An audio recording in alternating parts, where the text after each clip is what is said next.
Revolutionary greetings, comrades. We hope that you are enjoying your Sunday. It's 3rd November 2024. You might be relaxing at home with your families. You are back from church. That is those that go to church on a Sunday.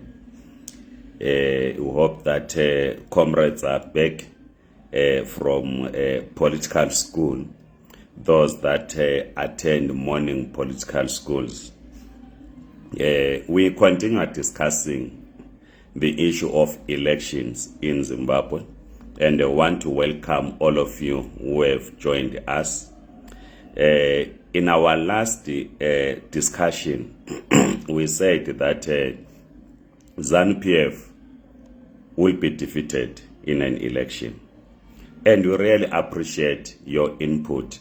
After that discussion, we were able to read most of the comments that were posted in various platforms where this video was trending. So we really appreciate. So what we understood that most of you were raising was that it is impossible to defeat ZANU-PF in an election. And some of you, we really appreciate we're giving insights in why you are saying it is difficult to defeat ZANU-PF in an election. But we hold the view. We still firmly hold the view that if we manage our elections well, ZANU-PF will be defeated. And we said in the last video, and we say it again, that ZANU-PF is scared of our unit as the people of Zimbabwe, because they know that they are going to lose the next coming elections. We also understood some of you that were raising the Matabeleland regional agenda. Some of you in the comments were saying, let us, as the people of Matabeleland, those of us who come from Matabeleland, win political power or win the seats in Matabeleland, and let others do the rest in other regions. You will know historically that ZAPU in 1980, in 1985, it won almost all the seats in Matabeleland, but it did not have political power, and that did not benefit the people of Matabeleland because it did not have political power. We know how the MTC in 2000 performed in Matabeleland. In fact, there was this linkage between the rural and urban in Matabeleland, leading to the MTC winning. We carried out in 2000 as part of the election campaign what we called the campaign in rural areas. So we had a program that we called the SIRA, campaign in rural areas. In this program, we will send people from Johannesburg for a certain period of time to go and campaign in their own rural communities. This was also complemented by sending in urban centers, particularly in Bulawayo, also in rural areas, people known to their own villages to go and campaign. So this is why we saw this linkage between the rural and urban in Matabeleland in the outcome of the 2000 parliamentary elections. But this linkage did not exist outside Matabeleland in Mashonaland, Maswingo, Manikaland, because you will have people in Maswingo urban voting for the opposition, whereas in Maswingo rural, they will be voting for ZANU-PF. People in Harare voting for the opposition, whereas in Rusape or in Chinoi voting for ZANU-PF. People in Mutare voting for the opposition, but in Chimanimani voting for the ruling party, ZANU-PF. So that linkage, up to now for the last 24 years, we have not been able to cement that linkage, which of course in the 2013 elections also happened in Matabeleland, where in Bulawayo the voters voted for the opposition, but in rural communities voted for ZANU-PF. So this linkage, we need to work on this linkage so that when people vote in rural areas, their vote is similar to those that are in urban areas. But it's something that we will discuss in the next discussion on how we need to achieve this. Because we cannot afford to have people in rural areas voting for the opposition, then people in rural communities voting for ZANU-PF. Because in Zimbabwe, we have more constituencies in rural communities than you have in urban centers. This problem of not voting as a block, rural and urban, it also happened in the 2000 referendum, constitutional referendum.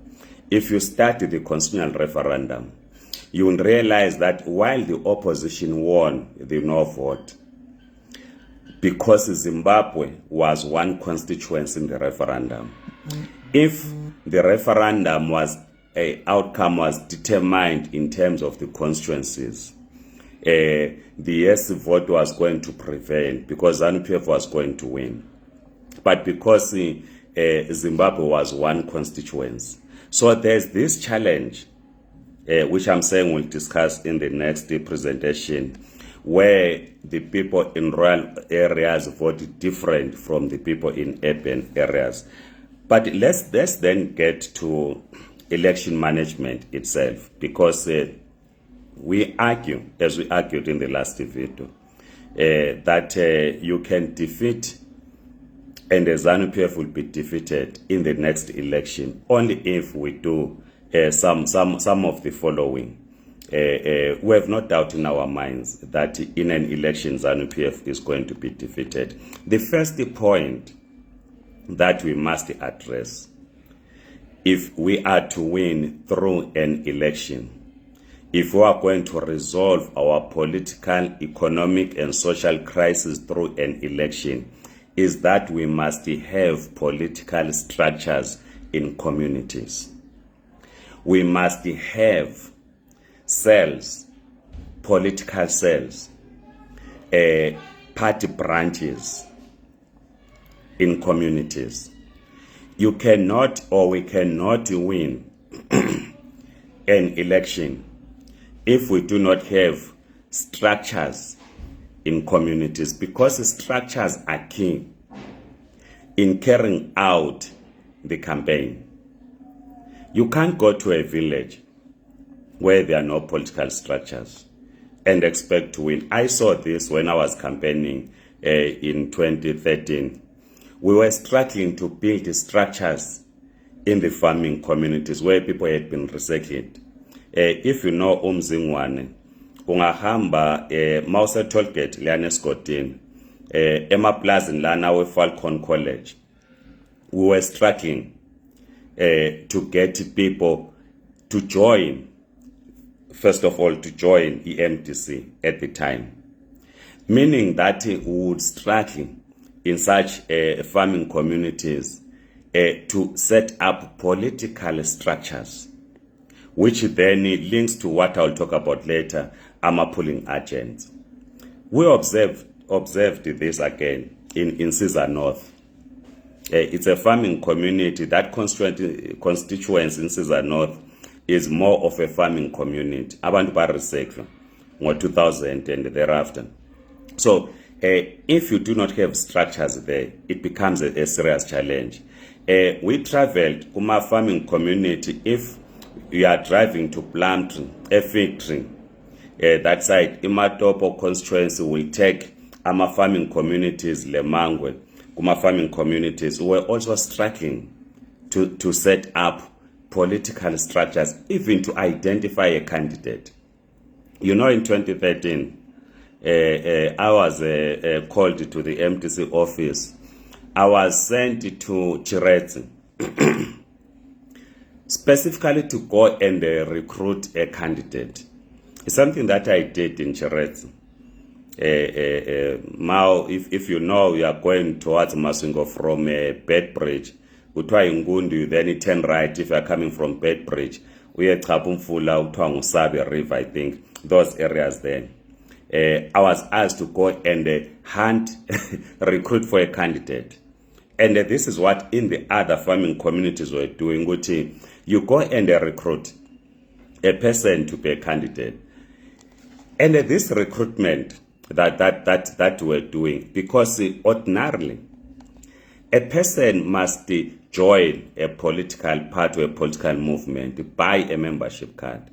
But I'll be driving, carrying the MTC membership card. You get to people's homes, you say, identify yourself, I'm a member of the MTC, you talk about the MTC, we want you to join. If the person says, well, I want to join, but I don't have money to buy a card, I say, no, don't worry, I'll give you a card for free.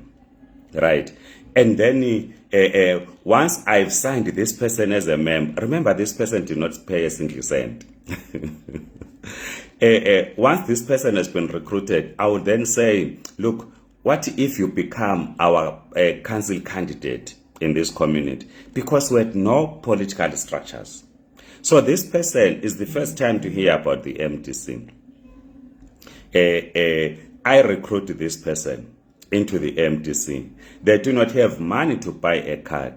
I offer them a card for free. Then I sign them up as a council candidate. This happened, if you know, Ematopo, Umzingwane, my district or my constituency takes part of Matopo, Eslobini, if you know those areas, Ematopo, up to close to Matopo Mission.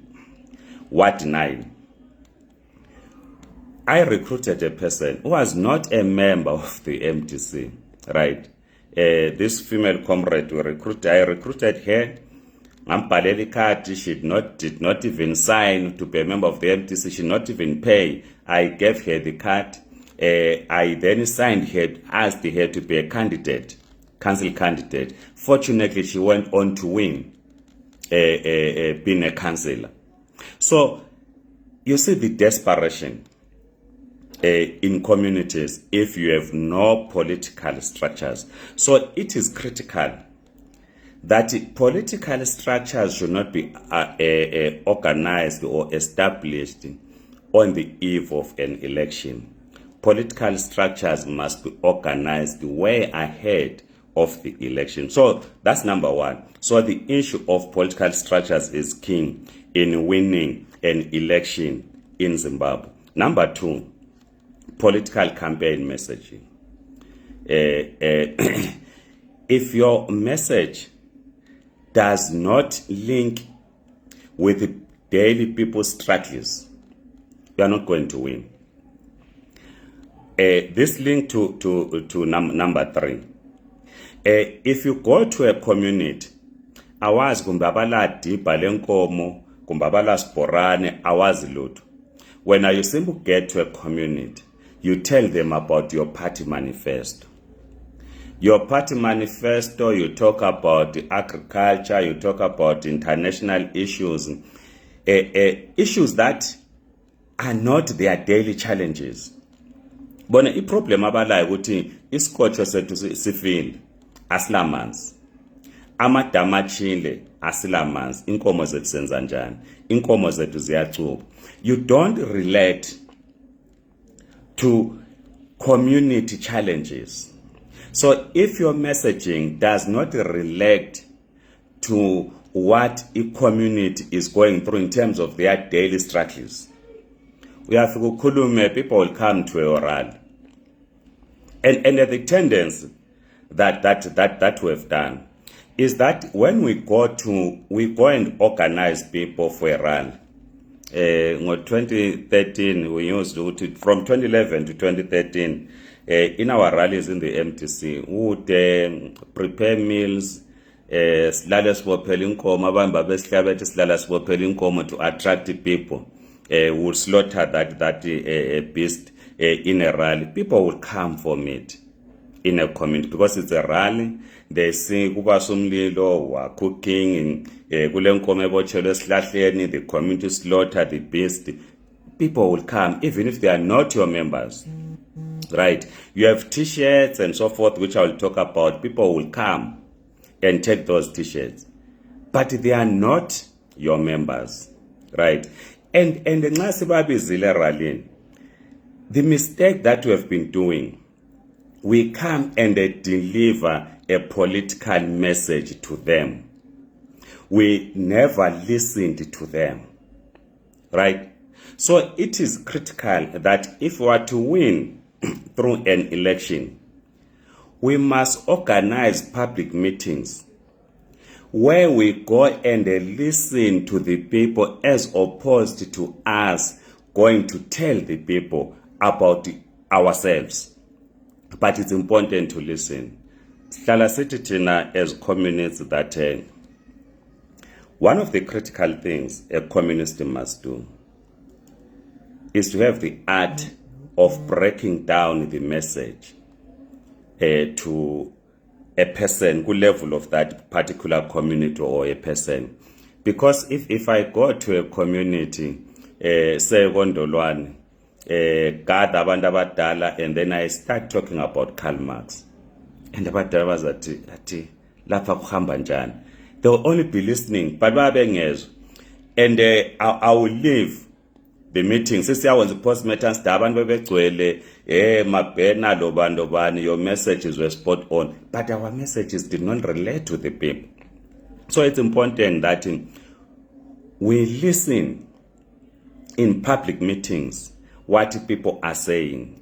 It is then what people say that inform our manifesto. Right?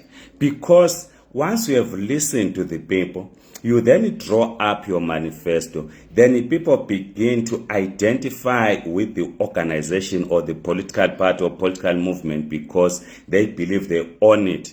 Because it is captured in the manifesto.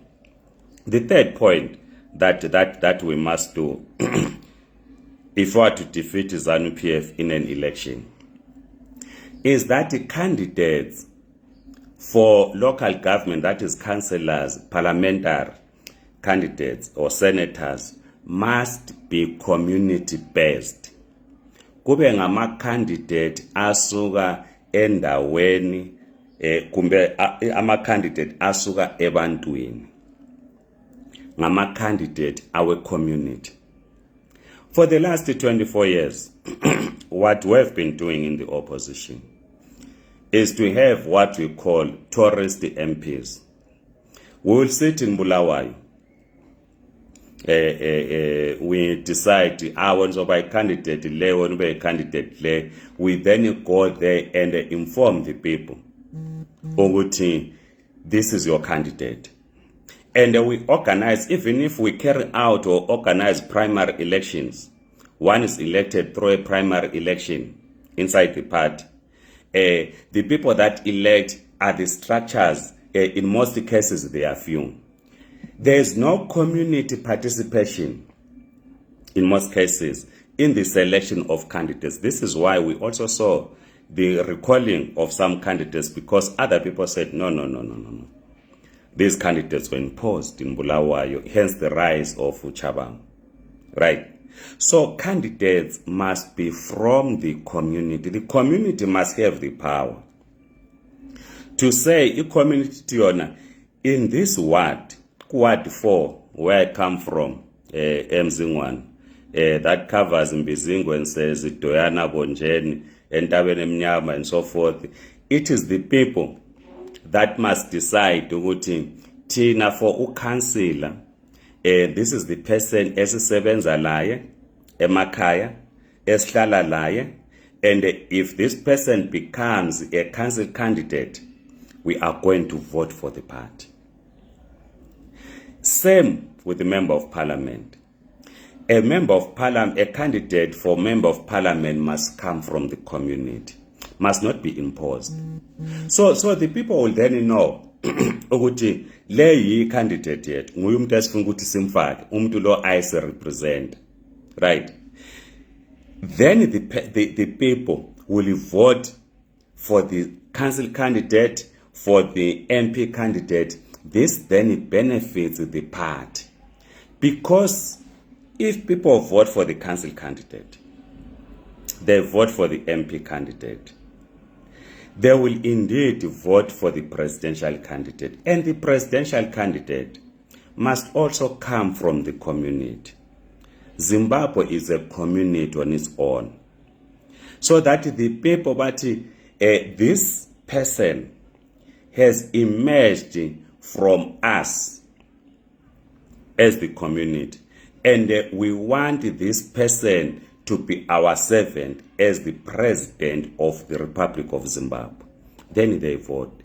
So that's point number 3 in defeating ZANU PF in an election. Point number 4, obvious there must be campaign material, be it regalia, posters. And I've said this is not an issue that we should be writing to donor communities to say, please buy us, we want 10 million rands or 10 million US dollars for us to buy party regalia. We have said, let us create a political fund, because it is our struggle as the people of Zimbabwe.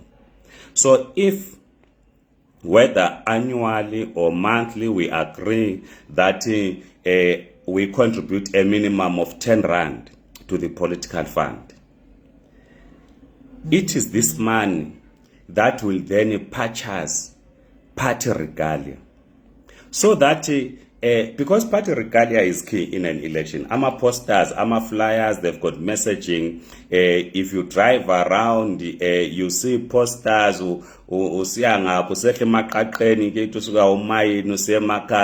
there are posters, it changes the perception of people towards the political party. So without political party regalia, it becomes difficult. And this regalia, as we are saying, must be purchased by us. This is why it's important that we establish a political fund. Number 5, which I've partly covered, is that we need to understand the needs of the people in a community. Right? I think I've spoken about this in point number 2. That if we are to win, we need to understand the needs of the people. Abantu bePhumula South, their needs and their challenges might be different from abantu beWaterford, right? So you can't then have a blanket message for them because Ogwabo is different. So it is critical ukuthi we understand what the people want. But how do we get to understand abantu abakufunayo? We can only understand ukuthi abantu bafunani if we go to the people. We spend time with the people. We engage abantu in communities. One thing which was exciting in the build up to 2013 elections, MTC, was that we took a resolution. Unfortunately, we lost. But that was exciting campaign. Exciting in the sense that we resolved that we're not going to have a budget accommodation. If we're going out to Engai, Selupane, Sisiangapi, Sasilale emzini yabantu. Sasi drivers fike Engai, Senator Makula, then Senator.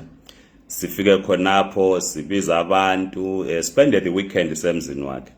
Abantu be community will be coming. Sivuke kuseni siyageza emfuleni. It was quite exciting. for the people to see the political leadership silala ezindlini zabo emakhaya. Sasingatsho ukuthi we want ukuthi sifike sibunze ukuthi ingaphi nearest BNB. No, we're sleeping emzini yabantu. Si organize irally sihlala emzini yabantu.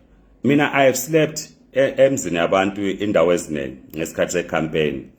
eThekwani ngangihlala khona emzini kaBaba uTapela the late koKhame ngangihlala komunye umuzi koChuma einsiza ngihlala kweminye imizi ngoba nxa sasiya campaign sasisuka say on a Tuesday siyephenduka on a Friday every week and siyabe sihlala emzini yabantu, right? So sasingela mali budget, so nxa sihlala emzini yabantu engaging the communities, it is then that we get to understand the needs of the people. So if we want to defeat ZANU-PF in an election, it is critical that we understand the needs of the people. I'm concluding with point number 6, training of polling agents. And I want to borrow from the Zimbabwe Electoral Commission and also quote Professor Jonathan Moyo on the polling agents, because in the last video we said, let us have polling agents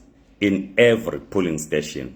And some of the messages that came through was that we seem not to understand the elections in Zimbabwe. The Zimbabwe Electoral Commission says in 2023 elections, there were 12,370 polling stations across the country, right?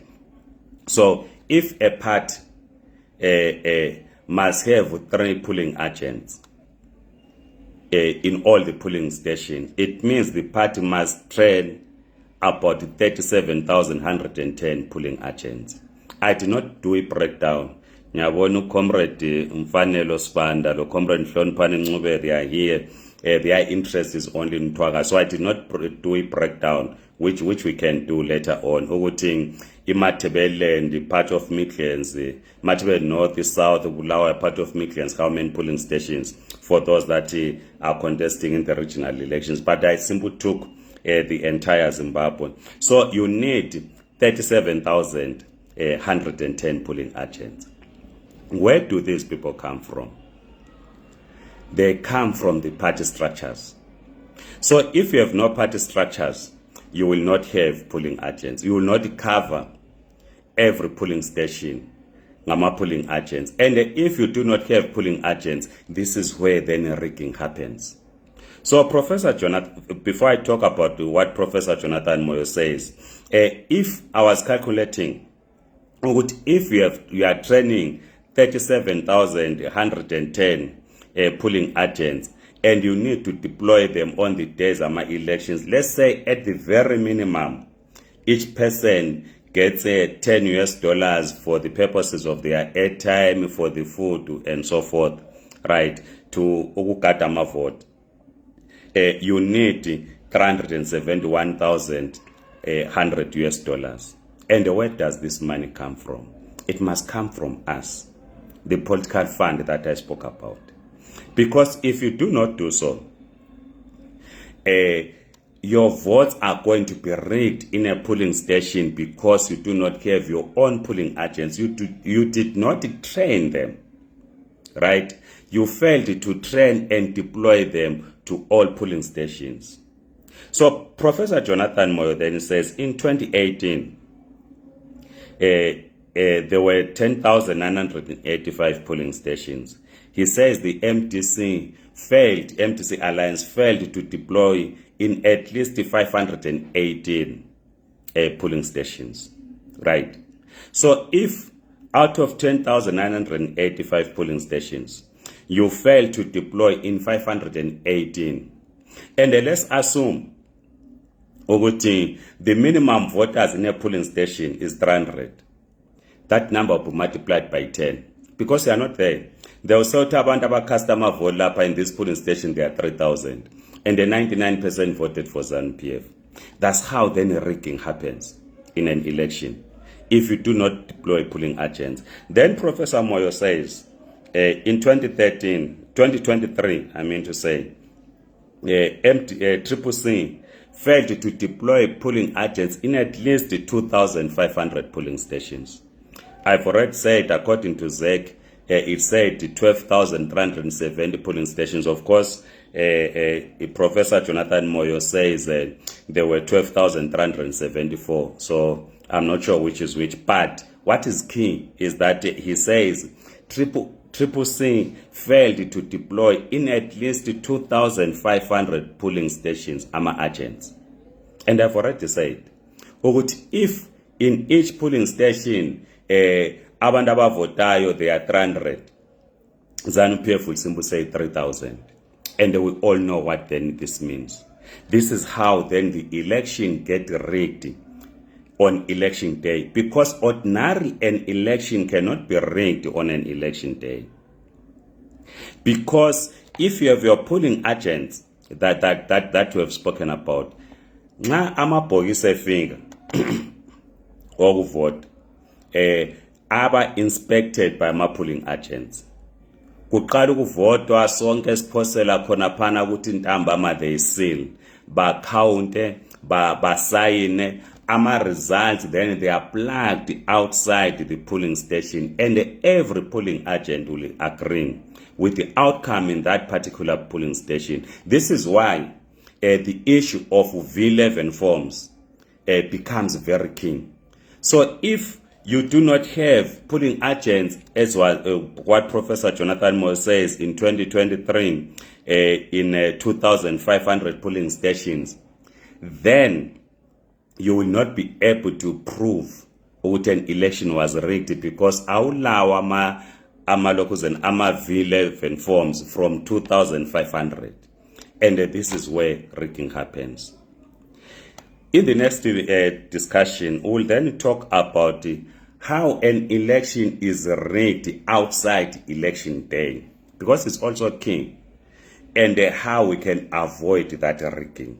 We'll discuss in the next presentation. Like I said, I hope you are enjoying with your families. Selivele church abanye. Ngiyabona umfundisi wami unkala la usevela chumayele church.